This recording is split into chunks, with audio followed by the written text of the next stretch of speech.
Hey, are you sick of being cooped up inside for the past year? How about getting out and also doing something to support Israel and the Jewish people? Join us for our first ever Bless Israel virtual 5K. We've put together a 3-mile path that actually walks you through a route in Israel. You can walk or run the week of April 12th at your own pace and in your own timing. Just sign up by March 21st and join an international community of believers who are all committed like you to Israel. For more details, go to ajewandagentilediscuss.org.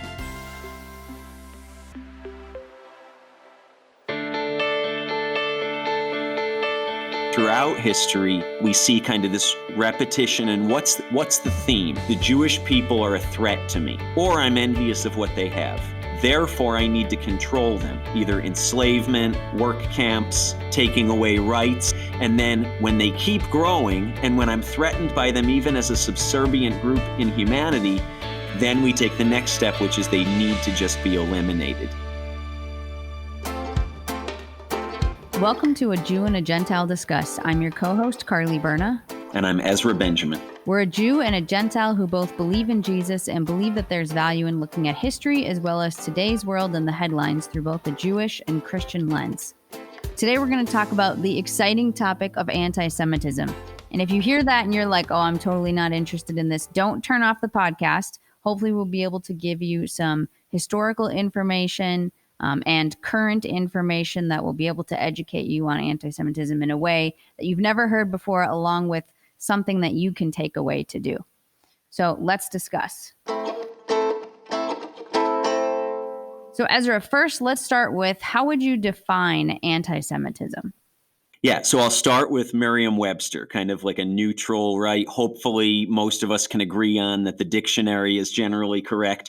And then we'll go a little bit deeper and look at how the Anti-Defamation League defines anti-Semitism and some other Jewish groups that are either U.S.-based or international. But first of all, the dictionary. So Merriam-Webster says that anti-Semitism is hostility toward or discrimination against Jews as a religious, ethnic, or racial group. And kind of let me unpack that a little bit. Judaism is very unique, Carly, or the Jewish people, we can say, because it's ethnic in the sense that it's specific cultures, specific people groups, and it's racial in the sense that generally, unless somebody's converted to rabbinic Judaism through kind of a formal rabbi-recognized conversion process, their DNA markers are going to be traceable to other Jewish DNA. So there's kind of a racial or a DNA-based element there. But also beyond that, and if you ask Orthodox rabbis, even maybe more important than the DNA and the people group or the culture is the religious component, that Judaism is a faith. Now, as an aside, and we talk about this on other podcasts, you should definitely check this content out. Rabbinic Judaism generally has concluded for the last almost 2 millennia that to believe in Jesus is incongruent with being a follower or a member of the Jewish faith, the Jewish religion. Now, we understand from first century Judaism that hundreds, thousands, probably tens of thousands or more of Jewish people had received Jesus, Yeshua in Hebrew, as the Jewish Messiah. But as the church grew and became more and more detached from its Jewish roots, there became more and more of kind of a Grand Canyon between the Jewish faith and the Christian faith. And eventually the rabbis concluded Christians have nothing to do with us. Followers of Jesus, Jewish or Gentile, have nothing to do with us as a Jewish people. And if you believe in Jesus, you've in essence stepped outside of the Jewish faith or religion. But this idea, and I'm glad Merriam-Webster says it the way it does, is if you're talking about the Jews as a religious group, or the Jews as kind of a cultural ethnic group, or the Jews as literally a DNA line of people who are descendants of other Jewish people, and you're ascribing fundamentally negative traits or sinister, malevolent traits to these people, and then thinking and acting out of those assumptions and prejudices, that's anti-Semitism. So the definition there is important. And then I want to share another kind of working definition of anti-Semitism that's acknowledged. Maybe everybody has kind of a different version, but this is acknowledged by a lot of Jewish groups that kind of work on advocacy and identifying and countering or working against anti-Semitic expressions around the world. And here's this working definition. Anti-Semitism is a certain perception of Jews which may be expressed as hatred toward Jews as a whole. And this is rhetorical and physical manifestations of anti-Semitism are directed toward Jewish or non-Jewish individuals and or their property, also toward Jewish community institutions and religious facilities. And that Jewish or non-Jewish, Carly, is important here too, because when we see anti-Semitism fully expressed, it's not just toward the Jews, it's toward this kind of larger concentric circle of anybody who sympathizes with or stands with the Jewish people. That's been important throughout history. That was important during the years leading up to and during World War II and the Holocaust that we're going to talk more about in a minute. And for our Christian audience, I believe as I look at the scriptures, that's going to be important in days to come. Not just the Jewish people, but anyone who would stand with or sympathize with is kind of the full expression of anti-Semitism. So more on that in a couple minutes. But those are two definitions that I think can be helpful. Another one that I heard is an irrational negativity towards or prejudice against the Jewish people. And the idea irrational is because you don't have to have facts to back up anti-Semitism. You just believe that the Jewish people are generally a problem and deserve any of the negative treatment they're going to get. And some of our audience is going, well, that's ridiculous, right? We're exploring racial justice and interethnic equality, right? And the fundamental rights of human beings. It's a big topic. It was a big topic in the 2020 elections. It's a big topic now in the States. It's a big topic in Europe, all around the world. So how could this be, this irrational hatred? If you hate somebody, you have to have a reason. No, the idea with anti-Semitism is that it doesn't have to be based on fact. It's just the perpetuation of negative sentiment and action based on that sentiment. So when I think of anti-Semitism, and probably a lot of our listeners, the first thing I think of is the Holocaust. Of course, to me, that's like the biggest example of it. And actually, I think a couple weeks after this podcast releases, I think in April is Holocaust Remembrance Day, is a Jewish holiday, right? It has a specific relation that people observe in some way. It is. It's not a biblical Jewish holiday like Passover or Feast of Tabernacles in the sense that, of course, the Holocaust happened way after the Bible was completed and canonized. But it is acknowledged around the world, especially in Israel, since there's still, like 160 to 170,000 Israeli citizens who actually have been identified by the government as survivors of the Holocaust, meaning Jewish people who were alive in areas that were Nazi occupied during World War II and either were in the concentration camps and survived or were somehow spared from going to the concentration camps before the Nazi regime was ultimately ended at the end of World War II. So big, maybe holiday's not the right word, right? Observance, more appropriately, this solemn observance in Israel right before Israeli Independence Day every year. But yeah, it's acknowledged by the worldwide Jewish community. So if you think back to the beginning of anti-Semitism, like when did it start? Does it go all the way back to biblical times? What's the history? Yeah, I mean, the Holocaust is a prime example, and we're going to talk about that in a moment in more detail, especially how anti-Semitism has affected the Holocaust historical narrative in recent years, which is a real problem. But we can look back, I'm thinking of in Genesis, right? Remember Balak and Balaam, or we say Balak and Balaam in our good, with my Rochester, New York accent. But in Hebrew, Balak and Balaam, right? And Balak, in essence, hires this prophet Balaam and says, I'll pay you if you prophesy against the Israelites encamping in the wilderness. And Balak, actually gets spoken to by a donkey, warning him that the path he's chosen to kind of work for this ruler and curse the Jewish people is not good. But that's an example really early on in Scripture of this idea that these people, the Israelites, Israelis, Jewish people are a threat, and I'm going to purpose, either directly or indirectly, working on my own or through other agents, that these people should not exist. They should be cursed, and actually, ultimately, it would be better if they just didn't exist anymore. And we see the story where the Lord kind of breaks in, and Balaam, the prophet, in essence says, how can I curse the people God has blessed? Right? And, that famous passage, it's still recited in synagogues today, how lovely are your tents, O Jacob. And that was actually the language of a man who had been hired by an anti-Semitic leader to try to curse and wipe out the Jewish people, to create, in essence, to seek a higher power for a divine reason to curse the Jews. And, again, our audience is going, well, that's ridiculous. Well, what did Hitler do? Hitler, in essence, aligned a lot of German Christianity, right? This subscribing to a higher power to create a God-fearing reason to curse the Jewish people, and ultimately to say it would be better if they don't exist. So yes, the Holocaust, but it's not unique to the Holocaust, and the Holocaust certainly wasn't the first example. Carly, we're recording this podcast during kind of the weeks leading up to Purim on the Jewish calendar, and that's from the book of Esther. And there you see again, this leader in Persia, Haman, or Haman in Hebrew, right? It has this irrational hatred and envy toward the Jewish people and convinces the king it would be better if they don't exist. Let's write a decree to wipe them out. And again, even though the name of God isn't mentioned in the book of Esther, we see the hand of God all over it, breaking into this intended destruction, this certain destruction of the Jewish people, and turning the whole thing around. And I'm thinking of the Caesars, the Roman emperors, right? When they find out that there's a Messiah to be born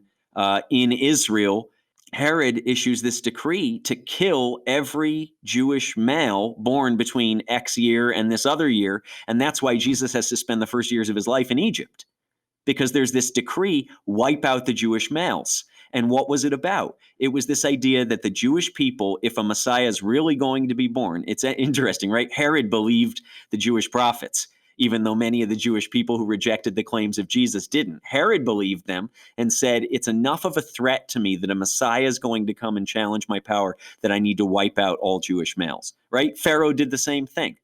Let's just start killing the Jewish males. And we know the story of Moses is the story of being saved in a basket from the decreed destruction of a big part of the Jewish community. So, Carly, throughout history, we see kind of this repetition. And what's the theme, right? If we had to kind of boil it down into steps, the Jewish people are a threat to me, or I'm envious of what they have. Therefore, I need to control them, either enslavement, work camps, taking away rights, like in the Spanish Inquisition, Jewish people, because of their identity, their rights as Spanish citizens of the Spanish Empire are minimized and revoked, so that I've in essence limited the threat, because these people are now a subservient, almost subhuman class in society. And then when they keep growing, and when I'm threatened by them even as a subservient group in humanity, then we take the next step, which is they need to just be eliminated. And our audience maybe has heard the term the Jewish problem. What does that mean? The idea is everything negative happening in society is ultimately tied to the Jewish people, and it would be better if they don't exist. And that was Hitler's intention in the Holocaust. Those who are more familiar with kind of the details of history, it's possible that Hitler had Jewish roots, which is a crazy thought. But somehow in his own German Christianity and his own kind of ego, he became convinced that the Jewish people were enough of a threat that it would be better if they didn't exist. And he convinced a people by saying it loud enough and long enough, through rhetoric, through propaganda, through removal of rights, through creating a work camp, subservient class, and then ultimately creating a means for their destruction, that if we could just eliminate the Jews, everything would be better. And you see that playing out throughout history in our own lifetimes, or at least in the last century or two, the Holocaust being the prime example, but certainly not the only example. So that's sort of the historical context, Carly. So many people might be thinking, okay, Ezra, yeah, the Holocaust is the biggest example, but does anti-Semitism really exist today to that type of level? Yeah, and it does. Actually, speaking of the Holocaust, I'm thinking of Ahmadinejad, kind of the more Middle Eastern pronunciation, right? Ahmadinejad, who lost his power in Iran a few years ago, widely denied the Holocaust. And the current leaders of Iran, and look, let's say God loves the Persian people. He loves the Arab people. He loves Muslims, and he wants them to have a transformative encounter with him. So this isn't like anti-Iranian sentiment coming out of my mouth here. But that being said, the Iranian regime is a prime example of modern day anti-Semitism, right? That irrational hatred or disparagement of Jewish people. Why do I say irrational? Because I've been, maybe some of you listening have been to Auschwitz. You've been to Treblinka. We see the photos. You see Jewish people in their 90s living in Israel today with numbers tattooed in their arm, right? These are the facts.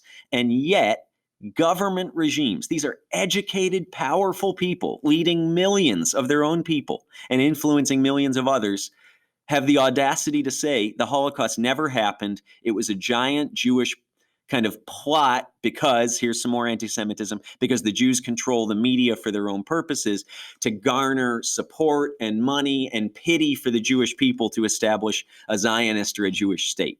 And if you, again, right, we go, oh my word, right? What kind of, my grandma would say, what kind of chutzpah, what kind of nerve does somebody have denying the murder of 6 million Jews and gypsies and other disenfranchised groups during World War II in European society? And yet, if you say it loud enough and long enough, more and more people will believe you. And that's the scary part, is when fact becomes subservient to narrative. And that's part of the power, I think, Carly, of anti-Semitism as it exists today. In 2019, the Anti-Defamation League, the ADL, released some stats that anti-Semitism was at an all-time high since they had begun to measure it, at least in North America, when they began in 1979. So 1979, right? You have Arafat, you have the Persian Gulf Wars, you have Desert Storm, you have all this crazy stuff, the growth of Islam happening in the Middle East and other places in the world, and yet anti-Semitic activities in North America were at an all-time high in 2019. And unfortunately, I'll say, because I think it's kind of lumped in the wrong basket, if you will, those stats were used to say that the Trump administration had kind of fomented anti-Semitism. Is that true or is it not true? We don't know. What we do know is that out of 170 anti-Semitic events reported in 2019, 68 of them were perpetrated by white supremacists. So like a little more than 1/3, right, by white supremacists. And people say, well, the Trump administration kind of encouraged white supremacists. Is that true or not true? That's a story for another day. I don't want to touch that with a 10-foot pole. But what about the other 102 incidents? The other 102 were not white supremacist incidents. They were anti-Israel incidents. So the existence, Carly, of the modern state of Israel and modern anti-Semitism are very closely linked, and we'll talk more about that in the second half of our program today. But I do want to mention, we talked about the historical context, we talked about the modern context. There's another context that shouldn't be lost for our audience, and it's the church's involvement in, or knowing or unknowing participation in, anti-Semitism. What on earth do you mean, Ezra? The church, followers of Jesus, right? Predominantly Gentile, but also including Jewish believers in Jesus. Our commandment from Jesus is to love everyone. How could the church have participated in an irrational hatred of Jews? We have to rewind to when the number of Gentile or non-Jewish believers in the first couple centuries AD started to significantly outnumber the number of Jewish believers. And instead of the question for the apostles, right, in Acts 15 of what are we going to do with these non-Jewish people coming to faith, the question became, wait a minute, what are we going to do with these few Jewish believers who say that their Jewish identity matters when the rest of us are not from a Jewish background? And what do we really do? And so you have things like the Nicene Creed, all well-meaning things to kind of crystallize what do Christians, what do followers of Jesus believe. But unfortunately, into those creeds and into those belief systems crept this idea called replacement theology, if you haven't heard that term before. And what does that mean? It's the idea that the Jews are responsible for killing Jesus exclusively, and that because of their disobedience before Jesus, and then finalized, kind of the last straw, when the Jewish people sent Jesus to the cross, God has rejected the Jewish people and is actually theologically against them. God is for Christians and he's for Jews if they want to convert to Christianity, but as a people, God is against the Jewish people. And that may sound crazy to some of you. Go take a seminary class and listen carefully and see if that concept is sort of in there.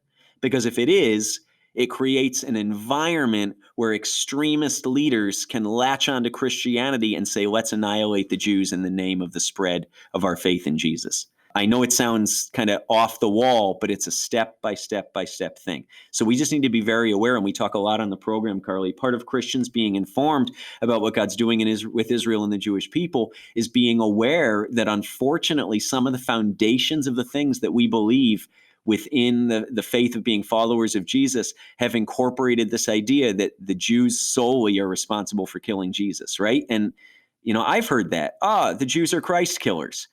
That's an anti-Semitic comment. And I think the best response to that is, when people say, who killed Jesus? And unfortunately, the response has so often been, well, the Jews.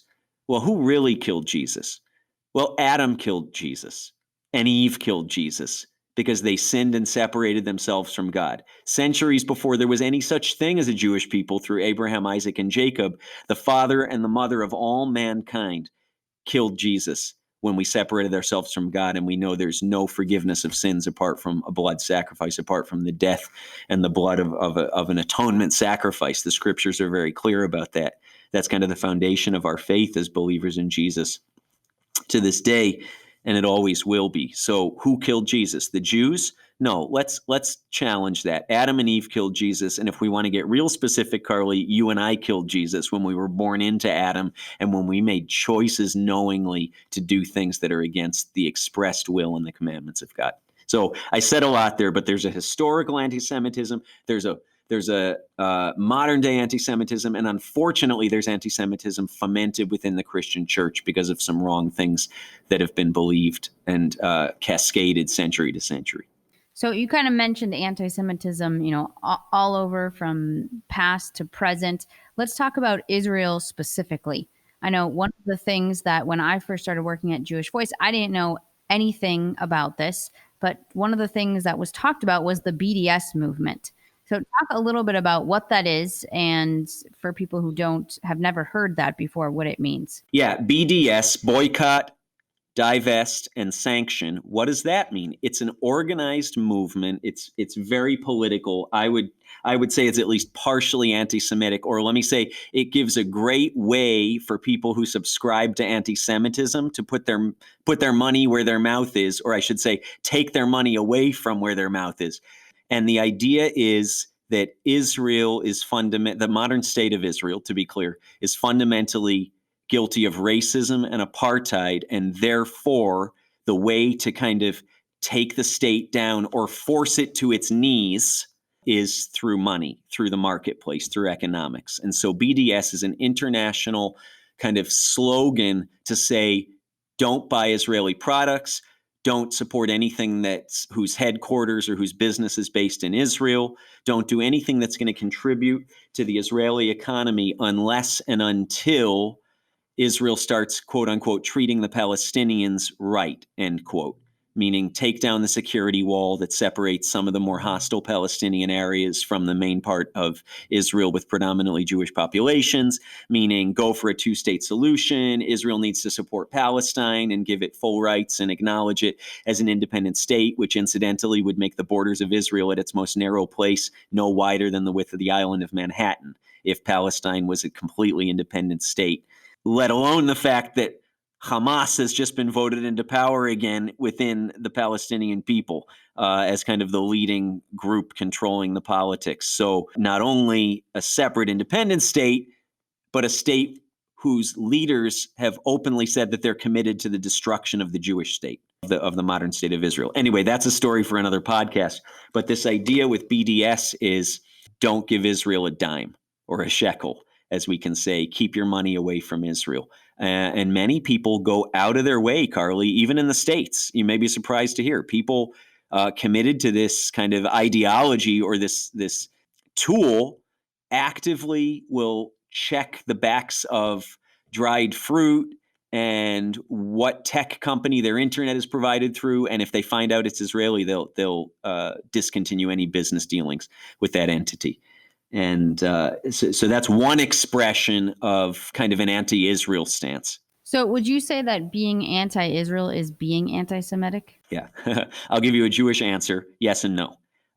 First, the no. I think it's important for all of us, Jewish believers, Gentiles, Christians, whatever you want to call yourself, to be informed. And I think I'll say, as the husband of an Israeli wife, and as somebody who's been to Israel 40-something times and loves the state of Israel, Israel is not above reproach. Israel, the government, some of the policies, I absolutely stand against and think need to be challenged, just the way I feel that a lot of U.S. policies and laws are a problem for me philosophically, ideologically, religiously, and I need to put my voice forward in standing against those things.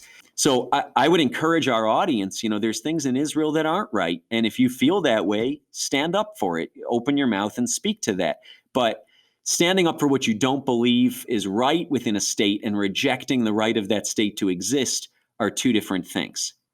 What do I mean by that? We need to make a separation. And this is where anti-Semitism, a hatred of Jewish people religiously, ethnically, racially, and standing against policies in Israel aren't the same thing, are not synonymous. But an expression of that irrational hatred of Jewish people is to say that therefore the Jewish state, or some people say the Zionist state, the homeland of the Jewish people, promised historically and reclaimed in modern days, doesn't have any right to exist, because if we're really being honest, the Jewish people don't have any right to exist either, other than as a dispersed, accursed people, maybe, and maybe not even that. So in terms of challenging the Israeli government and policies, no, Carly, anti-Semitism is not standing up and saying, I have a real problem with some of what Israel's doing. And even being anti-state of Israel isn't anti-Semitic.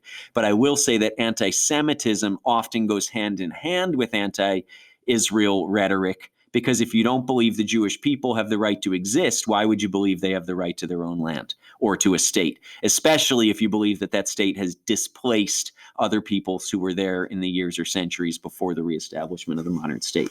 So very closely linked, but not synonymous. And I would say to our audience, if you say, look, I have a real problem with this Israeli policy or this Israeli law, and somebody says, you're anti-Semitic, don't take that. Stand up and say, no, I'm challenging a policy, not a state, and not a people's right to exist. So let's not lump those things in. And to our audience also, don't lump others in if they're challenging something about the state and say, you're anti-Semitic. Let's be careful with our terminology. So before we move on to more of our content on this, I just want to talk about one way you in our audience can support Israel and the Jewish people is supporting this podcast.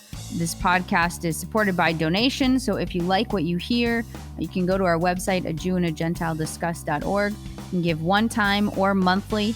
We've talked about on the podcast before that we actually have this Lost Tribes coffee that we get directly from Ethiopia, which is one of the places that we serve Jewish people. You can get that by becoming a monthly donor with us and get that as often as you'd like. So all the details on the website, and be sure to stay tuned to the end of the podcast, and we'll talk about how you can win some of that coffee for free. So back to the discussion. One question I have, Ezra, is why is this such a serious problem? There's so many different isms in the world these days, especially racism is something that's talked about a lot in the mainstream news, especially in the last year or so. Why is anti-Semitism such a serious problem?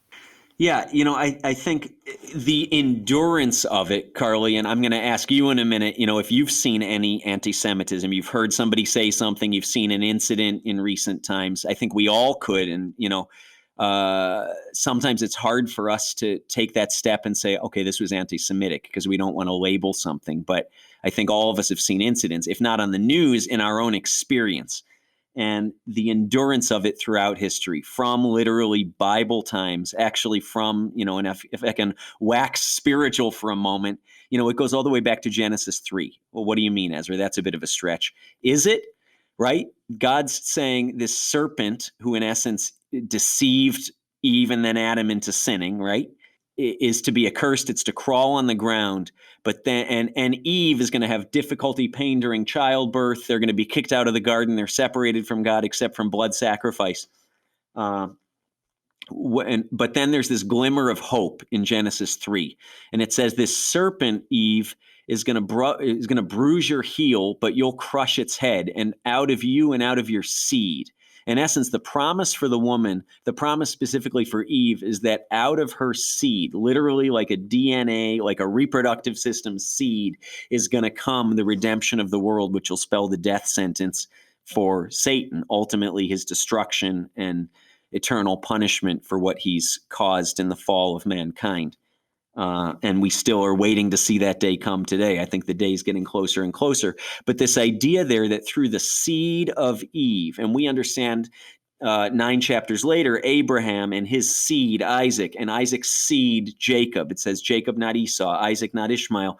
This idea of a promise through the Jewish people to bring about the one who would ultimately crush the head of Satan. And we understand that that's the Messiah, the one who crushed the last enemy, death, under his foot when he rose from the dead after dying for our sins, and to take the punishment, the righteous punishment that we have because of our fall and being deceived by that serpent. So throughout history, from Genesis 3 on, the serpent, representing Satan, actually embodying Satan at that moment, knows that through the Jewish people is going to come his ultimate destruction, and that the return of the Jewish Messiah to earth to rule and reign will be the final blow when he's about to be thrown into a pit to be tormented forevermore. And so if we as believers don't know that anti-Semitism, this idea of the Jewish people are accursed and ultimately have to be destroyed, if we don't see the spiritual realities fueling that,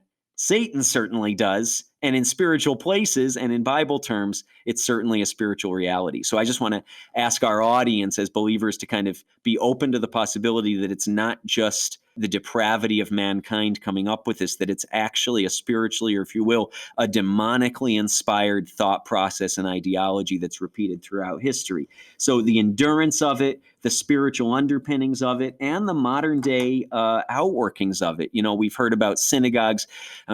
We all know the story, right, of Pittsburgh and of Poway, New Jersey, synagogues being shot up. Why? Because they did something wrong? No, because they exist. And somebody subscribing to anti-Semitic ideology decided that they should just not exist anymore, that their very existence and worship as Jewish people was a problem and needed to be snuffed out. Again, that irrational hatred. So the modern day expressions of it, spiritual underpinnings, and also, Carly, I'm thinking, I wanted to mention this earlier, but you know, we, in partnership with Jewish Voice and some other great ministries out there that are reaching Jewish people and their neighbors, have the privilege of interfacing with some of these scattered Jewish groups, or what's known also as the lost tribes, in places like Ethiopia. You shared about our multi-decade and counting commitment to Ethiopia. But the idea of people being killed for their Judaism isn't just historical with the Holocaust, and it isn't just this random thing like what we saw with the synagogues in Poway and Pittsburgh a couple of years ago. We actually have met, you know, I'm thinking of one lady, we walked into her village in northern Ethiopia, Carly, and she kind of pulls down her dress to show her shoulder, and she's completely scarred, completely burnt and maimed, all down, I guess it was her right side, the right side of her body. And we said, what happened? Through a translator. And she said, I was locked in my hut one day and the hut was set on fire. By whom? By local Orthodox Christians. And of course, you know, my American response is somebody should have done something. And so I said through the translator, what did the police do? And she said, the police told us if we stopped giving everyone the evil eye and making them sick because we're Jewish, this wouldn't happen to us anymore. And I'm like pausing, you know, dead air time is bad on a podcast, but just let that 2016 huts set on fire, huts of Jewish people set on fire by people who worship in buildings with a cross on the roof. And the answer from the authorities was, if you just stopped being a curse to those around you, you wouldn't have to have this kind of punishment.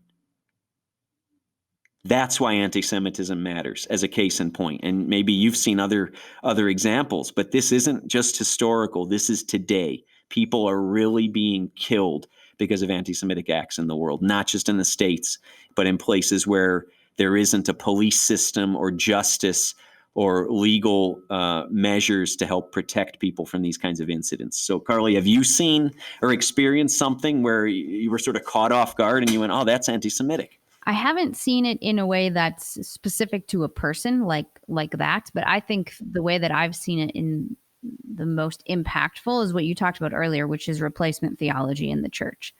That I think people don't even know that what they're listening to is replacement theology.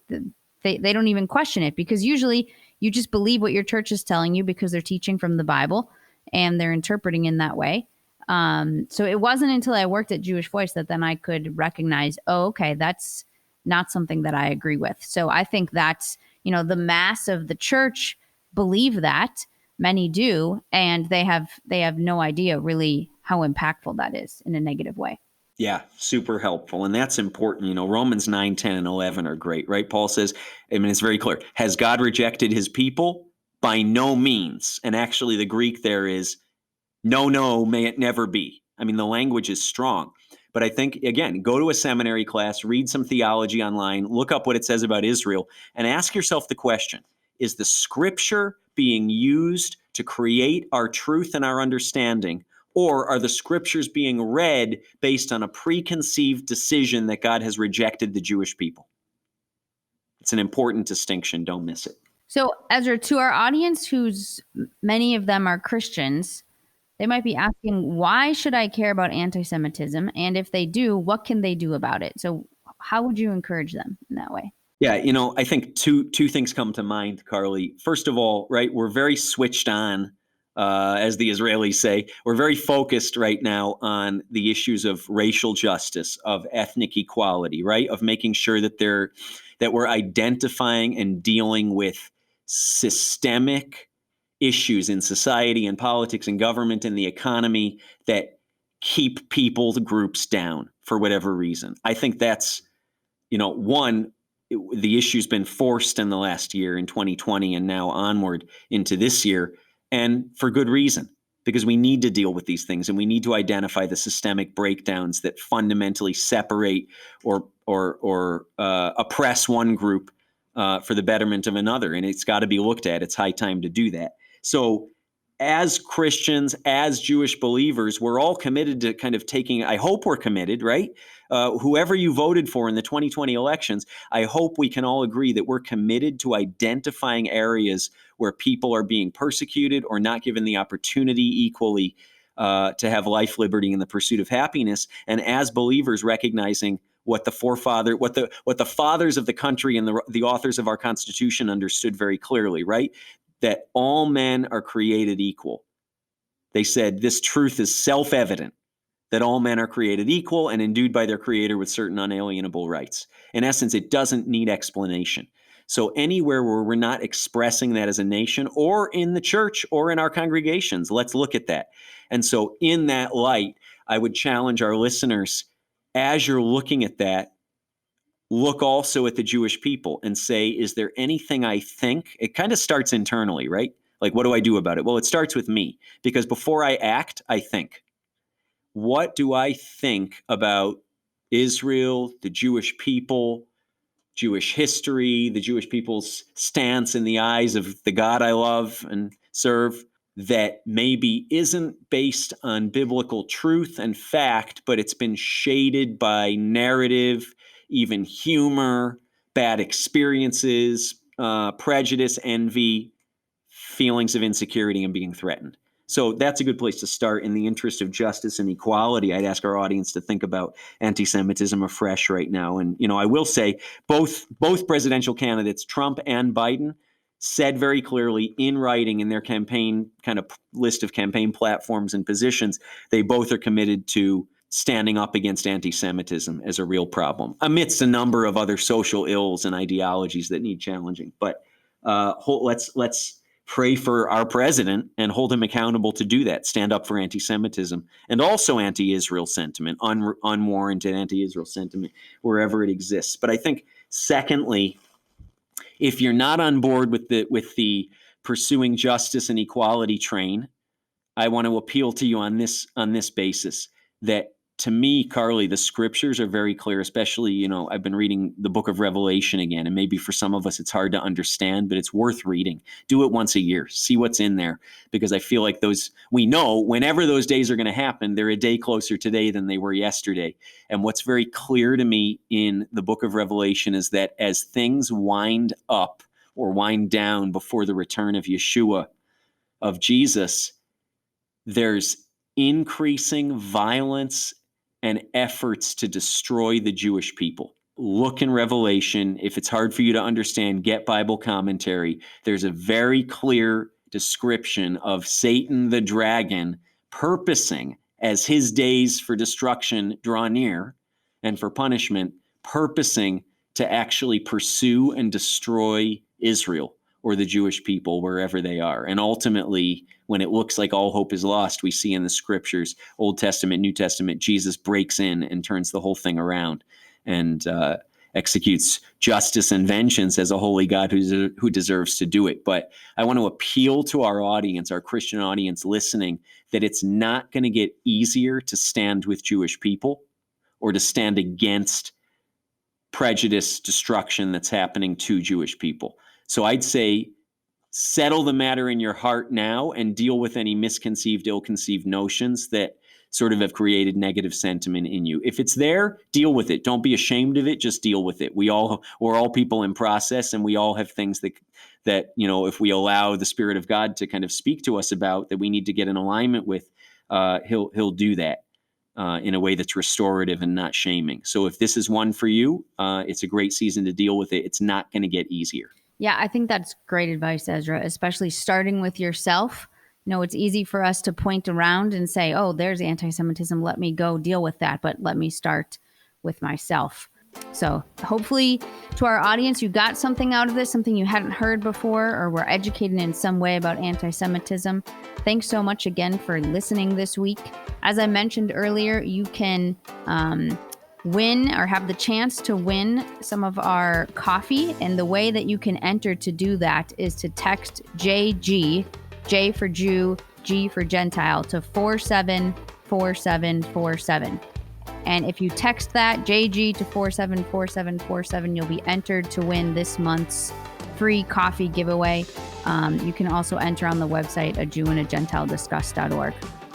If you want to hear more episodes of this podcast, subscribe to this podcast wherever you get your podcasts. We'd also love if you leave us a review or share this podcast with someone you know that you think may be interested. You can also follow us on social media at the handle A Jew and a Gentile Discuss. And if there's anything you want to have us answer or any questions you have, you can email us at ajewandagentilediscuss.org. There's a form there you can fill out. Thanks again so much for listening, and join us next week for another episode. This show is a production of Jewish Voice Ministries International.